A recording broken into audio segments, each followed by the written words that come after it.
So day 10 was another tough one. So I woke up, still a bit of wind around. It was pretty cold. There was still a fair bit of snow over the trail, and we got going early in the morning. So not long after we got going, the first dog sled team came past, and then shortly after another one. And then throughout the course of the day, we probably had about 4 or 5 of the team start coming past. So that was a nice welcome distraction in the middle of nowhere. So it just continued to be sparse, spread out, no trees, or very few trees around, and just really slow going. So there was a bit of snow all day. Temperature didn't get too cold because it won't snow once it gets too cold. So I was kind of hoping it would drop a little bit, to be honest, and the snow would come. But as it kept snowing, the trail deteriorated more and more and got softer and softer. And because of the lack of traffic or snow machines, it just continued to get thicker and thicker with snow. The layer of snow started to get deeper and deeper. So we sort of kept going. I kind of stopped in the morning to have a bit of breakfast, got going after that, and then kind of one of the other races that was in contact with back home on his inReach informed me that we're only about sort of 10 miles from the shelter cabin. So I sort of packed up my breakfast, got going, and based on time and distance, I knew I'd be able to get there around about lunchtime. So they took off, and I was kind of happy they were in front of me because it just meant that they'd get there, they'd start the fire. We all needed to melt snow because we'd sort of been about 2 days now, or a day and a half, since we'd sort of been in an area where we'd be able to replenish our water. So we're starting to sort of get low on that. So I kind of just kept trudging along in snowshoes. I knew Cripple was probably another 50 or so miles away, and I knew I just wasn't going to be able to get to that checkpoint tonight.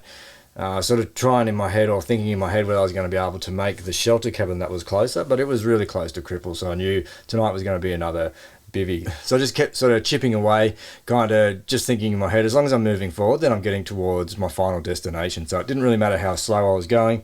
It didn't really matter whether the snow picked up, or whether the trail or the snow on the trail got deeper, or whether sort of conditions got worse. I knew as long as I keep moving forward, at some point I would eventually get to Nome, or I'd eventually get where I was going, sort of thing. But at this point in time, I was just focusing on getting to the shelter cabin, because that was the next point where I'd stop, rest, and then worry about things from there. So I was kind of just focusing on short-term things rather than thinking about the 100 miles or so I had to go before I hit the Yukon River. And I was hoping, or kind of knew, or was relying on the fact that the trail there would get a lot better because there's a lot more traffic, sort of thing. So as we're going, we sort of came across a number of trappers, or indications of trappers, and then eventually I came around the corner and I could see the sign for the shelter and part of the shelter. So I went in there, the fire was going, it was nice and warm, melted some snow, and it's just a great feeling when you come off the trail, or you come from sort of being just in this isolation, in this constant movement forward or long duration effort, and then you just know there's a rest. It's just this really good feeling when you go and relax, you get warm, you dry your stuff out,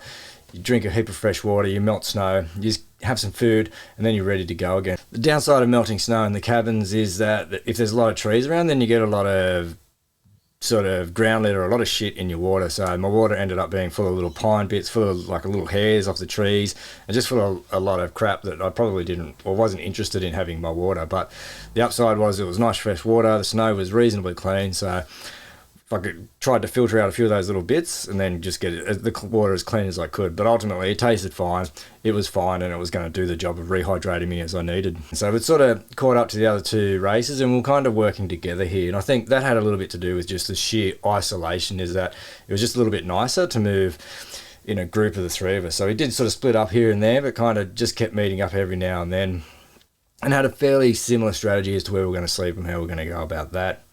So throughout the day, or say as the day progressed, the snow sort of eased, but then the wind picked up and started blowing snow over the trail. So even though the conditions weren't getting any worse as far as snowfall or depth, the wind was starting to push chunks of snow, or sort of push snow over the trails. So there'd be areas where it was kind of easy going, and then there'd be areas covered in snow.